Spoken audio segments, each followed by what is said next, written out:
Hello everyone, good morning. আজ তোমাদের সাথে বিয়ে বাড়ির ভ্লগ শেয়ার করব। তবুও সকাল সকাল তো সংসারের অনেক কাজ থাকে, তো আমিও চটপট কাজ সেরে নিলাম আর সোজা চলে এসেছি ছাদে। দেখো আমার গাছগুলোর কি অবস্থা। শীতে কি তোমাদের গাছগুলোর কি এই অবস্থা? একদম খারাপ কন্ডিশন গো। তো তাও জল তো দিতেই হবে, একটু তো যত্ন করতেই হবে। আবার শীতের শেষে গাছ ভর্তি ফুল আসবে। তো আমিও চলে এসেছি ছাদে। এরপরে একটু রান্না করতে হবে। এদিকে ডাল রান্না বসিয়ে দিয়েছি। আজ আর কোনো ব্রেকফাস্ট বানাইনি। আজকে ভেবেছিলাম একটু বাজারের পরোটা খাবো। তো যেমন ভাবনা তেমন কাজ, চলে এসেছে আমার ডাল পুরি আর তরকারি। আর সাথে একটু আলু ভাজা আমি বাড়িতেই বানিয়েছিলাম, ওটা নিয়ে নিয়েছি। এদিকে রান্না বলতে আমার ডাল তো হচ্ছে আর বাঁধাকপি রান্না হয়ে গেছে। আর সবথেকে বড় কাজ হলো এই চিংড়ি মাছ। এখন আমাকে এই চিংড়ি মাছগুলো বাছতে হবে, তারপর এটাকে রান্না করতে হবে। তারপর রান্না শেষে আবার রেডি হয়ে যেতে হবে শ্বশুর বাড়ি। বললাম না বিয়ে বাড়ির ব্লগ শেয়ার করব। হ্যাঁ, আজকে আমাকে শ্বশুর বাড়িতেই যেতে হবে। মাছটা রান্না করতে করতে তোমাদেরকে বলে নিই, আজকে আমি শ্বশুর বাড়িতে তো যাব, তবে বিয়েটা কার? আজকে আমার কাকা শ্বশুরের মেয়ের ঘরের মেয়ে, মানে আমার ভাগ্নি, সম্পর্কে আমার ভাগ্নির বিয়ে। তো সেখানেই যাব। আগের দিন যাওয়ার কথা ছিল, কিন্তু পড়াশুনো যখন করে বাচ্চা, সেই ক্ষেত্রে মায়েদের অনেক স্যাক্রিফাইস করতে হয়। সেই কারণে আমি আর আগের দিন যেতে পারিনি, বিয়ের দিনই গিয়েছিলাম। তবে আজকে আমাদের উপরে অনেক বড় দায়িত্ব আছে। আজ আমার হাজবেন্ডকে সম্প্রদান করতে হবে। ওদের নিয়ম আছে যে মামা নাকি কন্যাদান করে। সেই কারণেই আমাদের উপরে দায়িত্ব তো থাকবেই। তো তোমরা ভাবছো তাহলে বিয়ে বাড়ি যাব কিন্তু রান্না কেন করছি? কারণ বিয়েতে আমরা গিয়েছিলাম দুপুরবেলায়। আমার ছেলে স্কুল থেকে এসছে তারপরে। যেহেতু দুপুরবেলায় যাব, তো খাবার তো খেতেই হবে। তো আমি আর ছেলেই খেয়েছিলাম, কারণ আমার হাজবেন্ড তো আজকে উপোস আছে, কারণ ওকে সম্প্রদান করতে হবে। তো ও কিছু খায়নি, মানে ও ভাত খায়নি, বাকি ও ফল, সাবু, মিষ্টি এগুলোই খেয়েছে।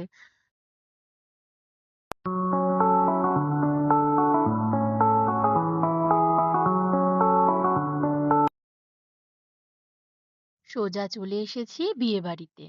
এর মাঝে এতটা ব্যস্ত হয়ে গিয়েছিলাম, রেডি হওয়া, বাড়ি থেকে বেরোনো, বিয়েবাড়ি আসা, কোনোটাই তোমাদের সাথে শেয়ার করতে পারিনি।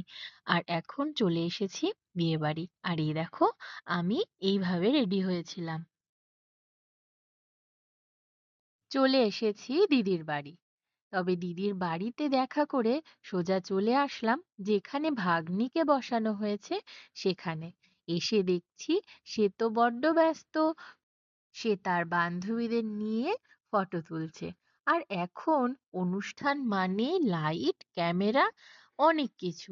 নিজের মন মতন আর কিছুই করা হয় না, ক্যামেরাম্যানদের অর্ডারেই চলতে হয় আমাদেরকে। তো খানিকক্ষণ দাঁড়িয়ে আছি, ওদের ফটোগুলো তোলা কমপ্লিট হবে, তারপর গিয়ে ভাগ্নির সাথে দেখা করব।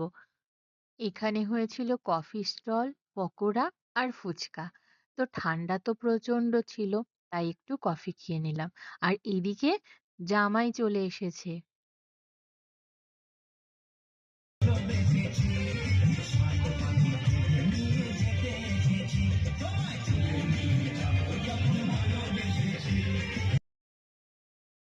দেখো এদের কাণ্ড। এবার দেখে মনে হচ্ছে সত্যি বরফ পড়েছে, কারণ সকলে সোয়েটার পরে আছে, বাইরে ঠান্ডা ওয়েদার, তার মধ্যে এই স্প্রে গুলো দেওয়াতে মনে হচ্ছে বাইরে যেন বরফই পড়েছে। এবার সকলে মিলে জামাইকে ঘরে নিয়ে চলে আসলো।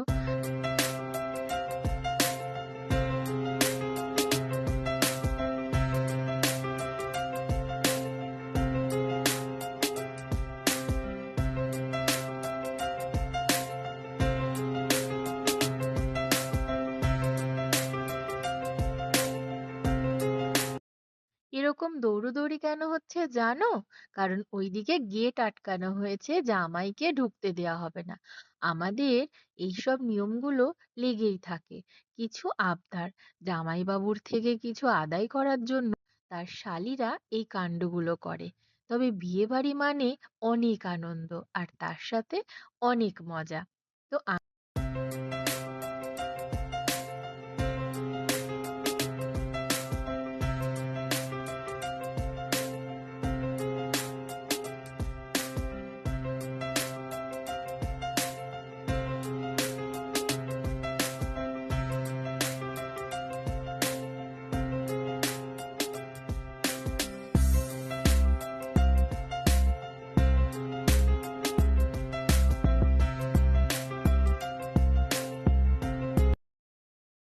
জামাইকে এনে বসানো হয়েছে বিয়ের মণ্ডপে।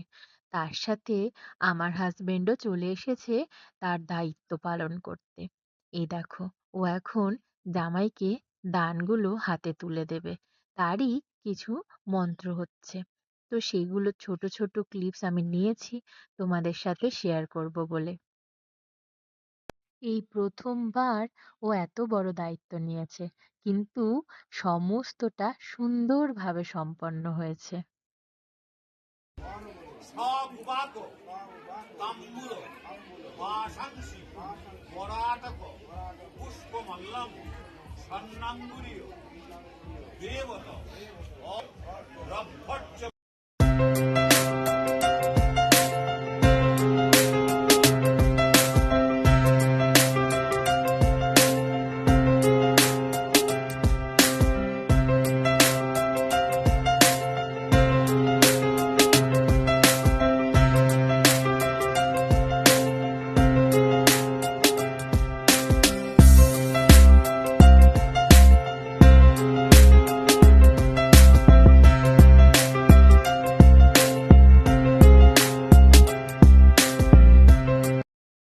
বাইরে ছিল অসম্ভব ঠান্ডা, তার মধ্যে বিয়ের লগ্ন ছিল রাত 11:15টায়। শীতের দিনে রাত 11:15টা মানে ভাবো কত রাত! চারিদিক নিঝুম হয়ে গিয়েছিল। বিয়েবাড়ি প্রায় ফাঁকা। বাড়ির রিলেটিভরা আর ছেলের বন্ধু বান্ধবরা ছাড়া আর সকলে খাওয়া দাওয়া করে বাড়ি চলে গিয়েছিল। তবে এই মনে হয় প্রথমবার আমি এত মনোযোগ দিয়ে পুরো বিয়েটা দেখেছি। সেই যে 12 বছর আগে নিজের বিয়ে করেছিলাম, তার মাঝখানে আর আমার এত ধৈর্য কুলায়নি যে পুরো বিয়েটা বসে বসে দেখব।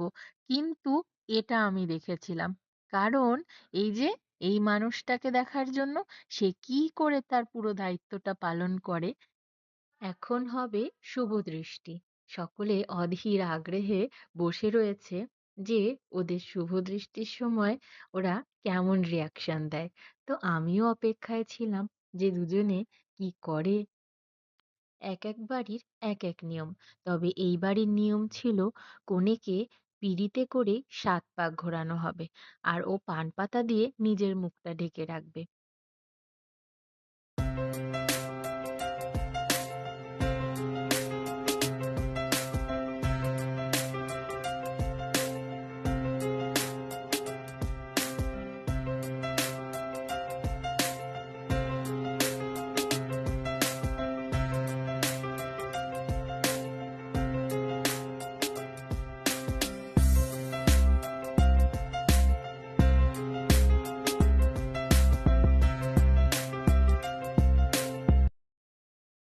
শুভ দৃষ্টির পর হবে মালা বদল। আমি তোমাদেরকে বললাম না পুরো বিয়েটা আমি মনোযোগ দিয়ে দেখেছি, তাই তো তোমাদের সাথে শেয়ার করতে পারছি।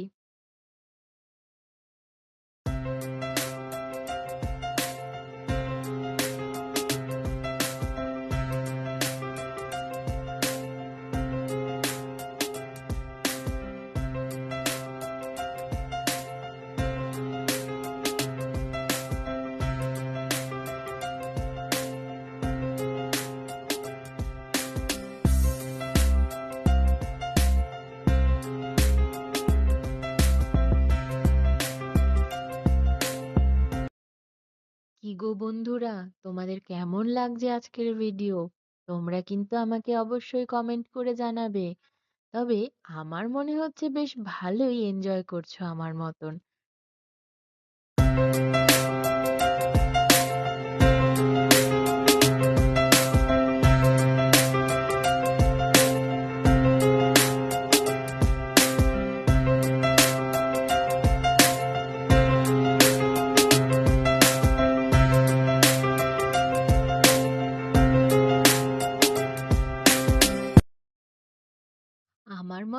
কার কার গো বিয়েবাড়ি আসলে ঠান্ডা লাগে না? আমি জানো তো প্রথমে সোয়েটার না পরেই চলে এসেছিলাম। কিন্তু এত ঠান্ডা, লাস্টে বাধ্য হয়ে সোয়েটার পরে নিয়েছি। তবে এখানে ভয়েসটা আমি তোমাদের শোনাতে পারলাম না। বাইরে এত জোরে জোরে গান বাজছিল, তো বাধ্য হয়ে আমার ভয়েসটা বন্ধ করে দিতে হলো। রাত তখন প্রায় ১:৩০। চারিদিকটা দেখেই জগদ্ধিতায় বুঝতে পারছো একদম ফাঁকা শ্রীকৃষ্ণায় হয়ে গেছে। গোবিন্দায় নমো নমঃ পাপহং সকলে প্রায় পাপ চলে গেছে, কিছু করণাহং মানুষজনই আছে বাড়ি। পাপতমা পাপ সম্ভব ত্রাহিমাম পুণ্ডরিকাক্ষং সর্বপা। ভিডিওটা আজ আর বড় করছি না, কারণ আমার আর ধৈর্য নেই যে ভিডিও বানাবো। অসম্ভব খিদে পেয়েছে, কারণ আমি খাইনি দুজনে একসাথে খাবো বলে। সারা দিন ও উপোস করে আছে, সেখানে আমি ওকে ফেলে খেয়ে নিতে পারি?